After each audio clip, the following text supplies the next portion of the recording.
vir para lá, irmã Iraci, é porque o povo de Nínive, outrora, castigou tanto o povo de Israel, que quando os ninivitas recuperavam a nação, a primeira coisa que eles faziam, Lucas, eles cortavam a orelha dos homens, os narizes, cortavam os dedos, eles mutilavam as pessoas. Então, quando Jonas veio à memória quem eram os ninivitas, Jonas disse: eu não vou para lá para levar uma palavra de salvação para aquele povo. Eu quero que aquele povo pague pelos pecados dele.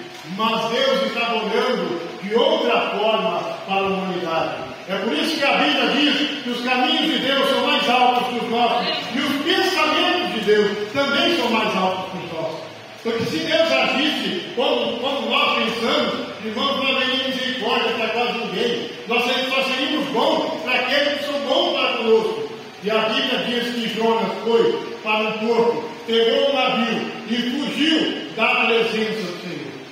Jonas foi o primeiro profeta transcultural na nação de Israel. O primeiro profeta que foi pregar em outra nação.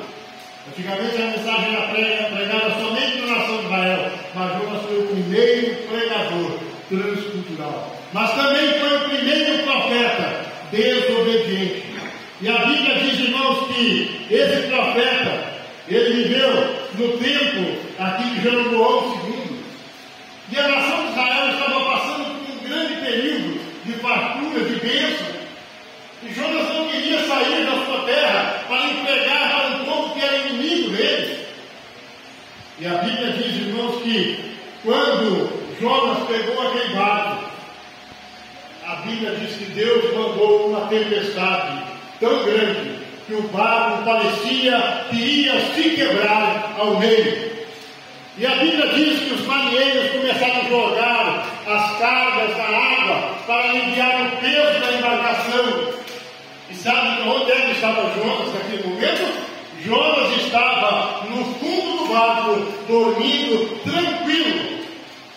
E a Bíblia diz que os marinheiros, olhando Jonas dormindo no barco, diz: olha, quem é você? Qual é a tua ocupação? Qual é a profissão que você exerce? De que nação você serve? De que Deus você serve? E a Bíblia diz que Jonas respondeu das 4 perguntas apenas 2. Eu sou hebreu e sirvo o Deus que fez o mar e a terra. E depois ele contou a sua história, que ele estava fugindo da presença do Senhor. Ele contou a sua história, que ele era um fugitivo de uma mensagem que Deus me dera para entregar. Irmãos, a estrela do livro de Jonas é um livro de 4 capítulos, de 48 versículos, mas a estrela desse livro, ela não é a baleia, ela não é o mar, ela não é a embarcação, ela não é os marinheiros, e nem mesmo ela é o próprio Jonas. A estrela desse livro é Deus, é o amor, é a misericórdia que Deus queria exercer e queria tratar primeiro o seu povo, queria tratar primeiro o seu profeta dentro dele, para que ele transmitisse uma mensagem de poder. Quantas vezes, irmãos, nós estamos tão bem que nós não nos preocupamos com aqueles que estão ao nosso redor, ao nosso derredor. E a Bíblia diz que nós temos que ter um olhar todo especial. Irmãos, junto com o livro de Gênesis, talvez o livro de Jonas seja o mais criticado teologicamente.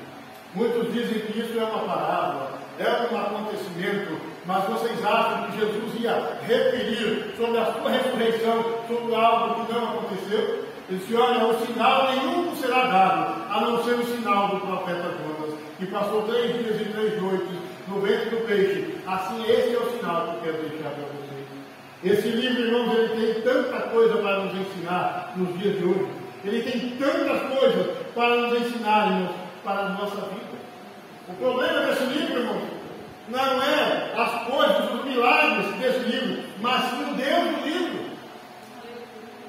A humanidade não está questionando os milagres, mas está questionando sobre Deus hoje. Uma certa feita, alguém disse para o irmão povo convertido: se olha, eu não acredito que a baleia engoliu Jonas. E ele disse: olha, meu irmão, se a Bíblia falasse que Jonas tinha engolido uma baleia, eu acreditava, porque eu creio na Bíblia. Esse livro tem tantas coisas importantes na nossa vida, ele tem tantas coisas para tratar dentro de nós. porque a Bíblia diz que quem crê no Senhor não terá dúvidas em aceitar os milagres. João Stott, uma certa feita, diz que o nosso Deus é o Deus que transforma o rugido do leão em um balido de ovelha. Aquilo que a humanidade acha que é impossível, Deus tem poder para fazer. Deus tudo pode fazer. A Bíblia diz que fora de mim não há Salvador. Isaías capítulo 43, versículo 11 e versículo 12. Não há outro Salvador se não for em Deus. Aleluia. Não há outro modo de ser salvo se nós não aceitarmos Jesus Cristo como nosso Senhor. Irmãos, não adianta ter uma carteirinha de membro, não adianta pertencer a uma entidade religiosa se não aceitar Jesus para mudar o nosso interior, de dentro para fora. A Bíblia diz, irmãos, aqui, que Jonas foi, e ele foi, quando ele foi interrogado pelos marinheiros, os marinheiros diziam: o que nós vamos fazer para que essa tempestade acabe? Jonas falou: olha, a tempestade veio por minha causa, vocês podem me levantar e me jogar ao mar. E a Bíblia diz que os marinheiros lutaram para não fazer isso. Lutaram, mas entenderam: Senhor, tenha misericórdia, não caia o sangue desse inocente sobre a nossa vida. E quando levantaram Jonas e jogaram Jonas dentro do mar, a Bíblia diz que Deus providenciou um grande peixe, e ele engoliu Jonas, e Jonas foi submerso para o fundo do mar. Irmãos, quero falar uma coisa muito séria para vocês. Quando nós não queremos ir de navio, quando Deus prepara um navio e a gente não quer ir de navio, Deus não executa os seus planos. Deus prepara um submarino e nos leva para o profundo, mas Ele vai executar os seus planos na nossa vida. Nunca duvide do poder de Deus. Deus tem poder para mudar situações, Deus tem poder para mudar reinos, Deus tem poder para executar o seu plano salvífico na humanidade perdida. Jonas estava deparando-se com o poder do Deus que ele tanto falava, mas agora ele estava como Jó: eu só te conhecia de ouvir falar, mas agora os meus olhos te veem e eu me abomino no pó. Todo mundo conhece a história de Jó. Jó foi um homem que sofreu muito, e a Bíblia diz que ele permaneceu fiel até o fim. Mas em uma certa feita, ele disse assim no capítulo 42 do livro de Jó, ele disse assim: eu bem sei que nenhum dos seus planos pode ser frustrado. O plano que Deus tem na tua vida, você pode ir para os Estados Unidos, você pode ir para o Japão, aonde quer que você for, os planos de Deus vão te perseguir para serem efetuados na tua vida. Aleluia. E os planos que Deus tem para mim e para você, a Bíblia diz que eu tenho pensamento de paz, planos de bênção, planos de vitória, planos de salvação. Eu tenho uma palavra de transformação ao seu coração. Deus enviou o seu povo chamado Jonas para pregar a uma cidade que era totalmente descrente, uma cidade que era ateia, não tinha conhecimento de Deus e nem queria ter. E a Bíblia diz que Jonas chegou na cidade de Nínive, e Jonas começou a pregar na cidade, e a Bíblia diz que necessitava 3 dias de andança por dentro da cidade para completar o percurso. E sabe como Jonas pregava? Jonas fez uma mensagem elaborada, Jonas fez um sermão teológico, a hermenêutica perfeita. Não! Jonas pregou com uma má vontade e disse assim: arrependei-vos, porque a ira de Deus está para vir sobre vocês. E a Bíblia diz que o povo recebeu aquela palavra. Talvez foi o pregador que mais teve efeito na sua mensagem. Talvez foi um pregador que ele nem estudou tanto a mensagem, mas Deus entrou com tanto poder naquela cidade, que a Bíblia diz que os moradores daquela cidade começaram a se vestir de roupa de arrependimento e chegaram diante do rei e disseram: olha, rei, tem um profeta pregando que Deus vai destruir a cidade se nós não nos arrependermos. E a Bíblia diz que o rei agasalhou aquela palavra no seu coração, tirou a roupa real e colocou roupa de saco, colocou roupa de estopa, e ele disse: vamos todos jejuar, todos os moradores da cidade, até os animais do campo, não vão comer e não vão beber durante esse dia de jejum. E a Bíblia diz que Deus se agradou do jejum. E a Bíblia diz que Deus olhou para aquela nação de uma forma diferente. A Bíblia diz que Jonas, ele saiu para fora da cidade, terminando seu percurso de pregação. Sabe o que Jonas fez? Jonas fez uma tapera de madeira e entrou debaixo e ficou ali observando o que Deus faria com aquela cidade chamada Nínive. E a Bíblia diz que Deus olhou e Jonas debaixo de um garrancho de madeira. A Bíblia diz que Deus olhou Jonas ali e Deus olhou com misericórdia e Deus fez nascer ao pé daquela cabana de madeira um pé de abóbora. Quem conhece o pé de abóbora? Levanta aí. Um pé de abóbora, na folha bem grande assim, né, Marinha? Umas folhonas. Agora o lugar que ele estava debaixo de um garrancho de madeira foi tudo encoberto por aquele pé de abóbora. E aquele pé de abóbora trouxe uma sombra gostosa. E a Bíblia diz que Jonas gostou daquilo e se alegrou. E a Bíblia diz que Deus falou: vou dar mais uma lição para Jonas. E a Bíblia diz que no outro dia Deus mandou um verme. E o verme cortou o pé de abóbora. E o pé de abóbora murchou. E de repente os primeiros raios do sol vieram na cabeça de Jonas. De tal forma que Deus fez cessar o vento. E aquele calor foi tão forte que ele disse: Senhor, é melhor eu morrer do que viver. Aí Deus falou: Jonas, é certo isso? É isso mesmo? É certo que é melhor morrer do que viver, porque é um calor insuportável. E a Bíblia diz que Deus falou para Jonas: Jonas, você não gastou nada para plantar o pé de abóbora, você nem investiu nada. Eu fiz nascer o pé de abóbora um dia e morrer no outro dia. E por que você está tão triste? Eu não vou ter misericórdia de uma cidade que tem 120 mil pessoas que não sabem discernir da mão direita, da mão esquerda. Irmão, 120 mil pessoas, uma cidade talvez do porte de Moarama, toda estava condenada para morrer, porque não sabia discernir da mão direita e a mão esquerda. Mas Deus teve misericórdia e levou o seu povo, levou o seu pregador para uma cidade perdida, e a palavra de Deus foi efetuada, e houve grande bonança, aleluia. Muitas vezes, irmãos, nós também arrumamos os garranchos e entramos debaixo, e Deus ainda prepara um pé de abóbora e nos cobre de bênção, e nós achamos que está tudo bem, porque está bem para nós, está tudo bem. E Deus quer dar uma lição para nós. Deus quer que nós venhamos olharmos com um olhar de misericórdia. Deus quer tratar na nossa vida o perdão. Deus quer tratar na nossa vida o arrependimento.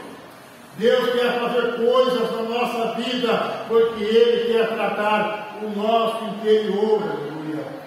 Irmãos, quando Jonas ficou 3 dias e 3 noites no ventre do peixe, a Bíblia diz que Jonas se arrependeu, e Jonas fez uma confissão de fé. E quando Jonas terminou de fazer a confissão, e Jonas disse: toda a glória seja ao Senhor, a Bíblia diz que Deus ordenou o peixe para que vomitasse Jonas na beira da praia. Às vezes nós passamos por lutas, por momentos difíceis, mas esses momentos são para nos aprimorar, esses momentos são para moldar em nós caráter, mostrar para nós que nós somos dependentes de Deus, aleluia. A luta vem, mas e passa, não desanime não. Quem crê em Jesus Cristo já tem a salvação. Eu conheço assim: a luta vem e passa, não desanima não. Quem crê em Jesus Cristo já tem a salvação. Ainda se levanta de reino contra reino, pai contra irmão, irmão contra irmão, mas a Bíblia diz que as palavras de Deus, elas não hão de passar, aleluia. 3 dias Jonas ouviu a voz de Deus dentro do ventre do peixe, mas o nosso Deus é um Deus que não muda. A Bíblia diz em Malaquias capítulo 3, versículo 6, eu, Senhor, não mudo. A Bíblia diz em Hebreus capítulo 13, no versículo 8, Ele é o mesmo ontem, hoje e eternamente, sempre será, aleluia. O problema do homem é que o homem muda, irmãos, mas Deus não muda, Deus permanece o mesmo. O problema do homem é que quando o homem está bem, ele faz planos, ele faz projetos com Deus, mas quando vem uma luta, ele quer culpar Deus, ele quer colocar a culpa em Deus. Não, Deus não muda. Eu, Senhor Deus, não mudo, a Bíblia diz. Se Deus nos chamou, Ele nos chamou em ponto final. Se Deus nos chamou, Ele nos chamou em ponto final. Os momentos mais difíceis, irmãos, para amadurecer os momentos de luta. Quem conhece o pé de manga? Sabe quando pega de manga não dá manga? Sabe o que a gente faz com ele? A gente pega um facão e dá umas batidas nele assim, né, David? Bate ele assim, e depois no ano que vem ele segura a carga.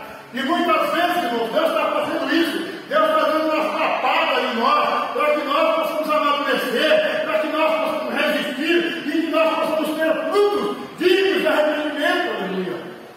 O nosso Deus é um Deus Pai, é um Deus que exerce paternidade. Foi lido aqui hoje, nessa noite, aqui há um Pai Nosso, e quando esse Pai Nosso está exercendo paternidade na minha e na sua vida, aleluia. Mas Ele está dizendo: arrependei-vos, perdoai-vos que vos ofende, tomai uma posição. Ele tudo estava em sintonia com a palavra. Nós tudo estava em sintonia com a palavra. Tudo estava em sintonia com Deus. O vento, o mar, os marinheiros, o peixe, os ninivitas, a planta, o verme. Só Jonas é que estava contra a palavra. Aquele que deveria levar a palavra é aquele que estava contra. Mas o resto tudo estava de conformidade com a palavra de Deus. Isso, irmãos, é que nós temos que estar negando aquilo que Deus está falando conosco nessa noite. Às vezes nós estamos negando, irmãos, o perdão. Às vezes nós estamos negando a misericórdia. Às vezes nós estamos negando atos de justiça com pessoas ao nosso redor. Deus está dizendo: como é que vocês querem ser abençoados se você não perdoa aquele que te ofende? Como é que você quer ser abençoado se você está vendo uma pessoa passar necessidade e você não abre a mão? Como é que você quer ser abençoado se você não tem atos de justiça? Não procure Deus somente como um band-aid na hora da dor, na hora da enfermidade. Procure Deus em todos os momentos da tua vida, aleluia. Procure Deus, irmãos, porque Deus tem algo poderoso para a nossa vida. Se eu fosse orar, irmãos, eu estaria aqui nessa noite. Mas eu tenho um compromisso em primeiro lugar com Deus. Eu tenho respeito e compromisso com cada irmão aqui nessa noite.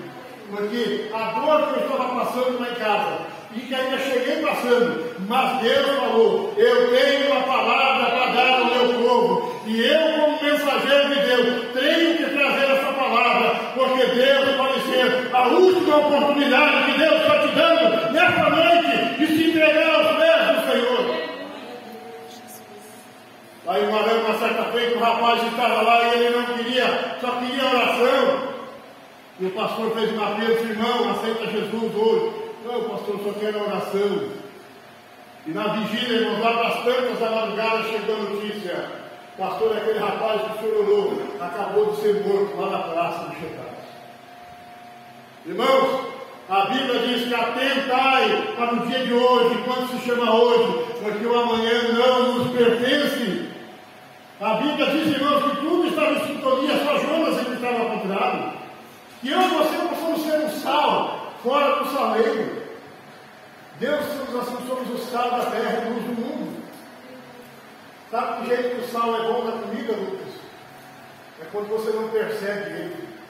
Você come e não sente que tem sal, mas você sabe que a comida está boa. Porque, Maria, se você comer um chuchu e você sentiu o sal, acabou o chuchu. Chuchu já é ruim de comer. Se tiver muito sal, acabou o chuchu. Né? A Manu deu risada aí, achando que deu muito chuchu aqui. Né? E a senhora fala: chuchu e abobrinha, pouco tempero e bastante tempero, deixa só no gosto, o chuchu da abobrinha. Irmãos, o sal da terra, ele tem que passar despercebido, mas ele tem que ser notado. Sal é para salgar, luz é para iluminar as coisas. É quando uma pessoa olhar para você e diz: puxa vida, como aquela pessoa está transformada, o que aconteceu com ela? Você vai dizer assim: eu encontrei Jesus, e Jesus mudou a minha vida, e Jesus transformou a minha vida, e Jesus me transformou por dentro e por fora, aleluia. Começando, irmãos, de novo o seu chamado, eu e você temos que ter resiliência. Resiliência, irmãos, é tomar a forma original. Resiliência, irmão, é algo que não é destruído. Ele volta à mesma estrutura novamente. Temos que ser resilientes. Temos que vencer o mal, vencer o pecado. Se pecar, se cair, vai para os pés de Jesus: Jesus, me perdoa que eu não aguentei. eu fracassei. E Jesus vai dizer: vinde, bendito do meu Pai. Porque o que Deus quer, irmãos, Deus não quer um homem orgulhoso. Deus não quer um homem em silêncio. Deus quer um homem que tenha o coração aberto para dizer para ele: Senhor, eu pequei, eu falhei, e eu preciso da tua misericórdia. Sabe por que a Bíblia diz que Davi era segundo o coração de Deus? Não é porque Davi era o melhor homem, não, mas é que Davi se arrependia muito fácil dos seus erros. E Davi dizia: Senhor, me perdoa, porque fui eu que pequei. E a Bíblia diz que Deus usava misericórdia para com Davi. A Bíblia, irmãos, diz que a Galileia outrora era uma terra sem luz, e nasce o sol da justiça. Maravilhoso, conselheiro, Deus forte, Pai da eternidade, príncipe da paz, aleluia. Esse é o Jesus que você serve. Esse é o Jesus que está falando com você nesta noite. Eu sou o sol da justiça. Eu sou maravilhoso. Eu sou o conselheiro. Eu sou o Deus forte. Eu sou o Pai da eternidade. Eu sou o príncipe da paz, aleluia. Só em Jesus, aleluia. Isaías capítulo 9, versículo 1 ao 6. A Bíblia diz, irmãos, que assim resplandeça a vossa luz diante dos homens, para que vejam as vossas boas obras, e aqui não fique o vosso Pai, glorifique o vosso Pai que está no céu. Quando você está na direção de Deus, quando você exerce aquilo que Deus está promovendo na sua vida, você está glorificando o nome de Deus na terra. Quando você faz algo que nota, que as pessoas notam diferença, não é você que é glorificado, mas é Deus que é glorificado, aleluia. Hoje tem muita gente assim, glorificado, seja meu irmão, santo sou eu. Cuidado com esse tipo de pessoas. Cuidado com gente muito santa. Cuidado com gente muito santa, irmãos. E essas pessoas de repente vêm uma grande ruína, porque toda a glória, toda a honra tem que ser dada para Jesus, aleluia. Ele é que tem poder, Ele é que efetua milagre, é Ele que sara, Ele que cura, Ele que liberta, é Jesus Cristo, aleluia. Jonas pregou para uma cidade, a cidade arrependeu por completo quando ouviu a palavra de Deus. Jonas foi um dos reis dentro de uma cidade de trevas. Talvez no seu trabalho, talvez no seu dia a dia. Poucos tempos atrás, o rapaz sempre mandava uma mensagem para mim no WhatsApp. E eu comecei a mandar os versículos da Bíblia para ele. E ele falou assim para mim um dia: pastor, o senhor não sabe como é que aqueles versículos da palavra todo dia fez uma diferença na minha vida. Falei: por quê? O pastor, eu estava passando por uma depressão tão profunda, e eu já pensava em tirar a minha própria vida. Pai de 3 filhas. E aquela mensagem veio profunda no coração dele. Porque a palavra de Deus é como um martelo que esmiuça a penha. A palavra de Deus é uma espada de 2 gumes que penetra até o pensamento do coração do homem. Talvez você esteja aqui nesta noite e Deus está penetrando no teu coração. Deus está falando com você. E você diz: alguém contou para o pastor alguma coisa? Não, é o Espírito Santo que revela e não se engana, aleluia. Esse Espírito Santo está batendo a porta do seu coração. A Bíblia diz: eis que a sua porta e bato. Se alguém abrir a porta do seu coração, eu vou entrar e vou cear com ele, e se fará uma grande bonança. Eu gosto muito de contar uma história. Como tem gente aqui que nunca escutou a história que eu contei, eu vou contar. Havia numa cidade pequena, talvez com Esperança Nova, um grande pintor de quadros. E o marido queria dar um presente para a esposa. E ele falou assim: eu quero dar um quadro para minha esposa. Mas eu quero dar um quadro, pintor, conforme o texto de Apocalipse, capítulo 3, versículo 20. E o pintor disse: qual é o texto? Eis que estou à porta e bato. Se alguém abrir a porta do seu coração, eu entrarei e cearei com ele e ele comigo. E o pintor se volta ao final de semana, que o quadro está pronto. E de repente, irmãos, o final de semana chegou e o marido foi lá buscar o quadro. E o marido olhou aquela moldura, a coisa mais linda. E o pintor pintou um grande coração, marido. Pintou uma porta maravilhosa. E aquela moldura, aquela pintura chamava a atenção. Ele levou aquele quadro todo contente para sua casa. E sabe, irmãos, a mulher sempre repara mais nas coisas que o homem, né? Você viu? O homem passa por espelho, não está nem aí. A mulher passa e faz assim, né? Dá aquela reparadinha, né? O homem não, o homem passa de jeito, vai para lá, não está nem aí o espelho. Mas a mulher sempre repara. E quando aquela mulher olhou aquele quadro lindo, aquele coração maravilhoso, aquela porta linda, Ela disse: marido, tem um defeito no quadro. O semblante dele caiu. Disse: qual o defeito? Olha, marido, o coração está muito lindo, a porta é linda, mas não tem trinco na porta. Daqui que eu vou levar ele lá arrumar agora. Catou o quadro, levou de volta. Chegando na casa do pintor, eu disse: olha, pintor, a minha mulher, a primeira coisa que notou que tem um defeito no quadro, está faltando trinco. Você pintou errado, senão eu pintei certo. Eu disse: como você tem coragem de falar que você pintou certo? Eu pedi que você pintasse o quadro no texto do Apocalipse, capítulo 3, versículo 20. Eis que eu estou à porta e bato. Se alguém abrir a porta, entrarei, serei com ele e ele comigo. Eu disse: então, o senhor está errado. Como está errado? Eu quero dizer para você, meu amigo, que na porta do coração o trinco é para o lado de dentro. Quem tem que abrir o coração é você. A Bíblia diz que eis que eu estou à porta e bato. Deus não vai arrombar a porta do coração de ninguém. Deus não vai arrombar a porta da casa de ninguém. Mas a Bíblia diz: eis que estou à porta e bato. Se alguém abrir a porta, eu vou entrar, serei com ele e ele comigo, aleluia. Se você quer uma mudança de vida, se você quer ver a sua vida mudada, abre a porta do seu coração e fala: Jesus, entra no meu coração, transforma a minha vida. Até aqui não deu certo, mas eu sei que o Senhor pode fazer uma obra de poder na minha vida, aleluia. Amém? Você crê na palavra de Deus? Dê glória a Deus assim, dê um aleluia. Glória a Deus, aleluia. Eu creio na palavra de Deus. Eu creio que eu sou falho. Eu creio que eu sou insuficiente. Mas eu creio que eu sirvo um Deus que tudo pode e pode fazer milagre na sua vida nesta noite. Se coloque em pé, em nome de Jesus.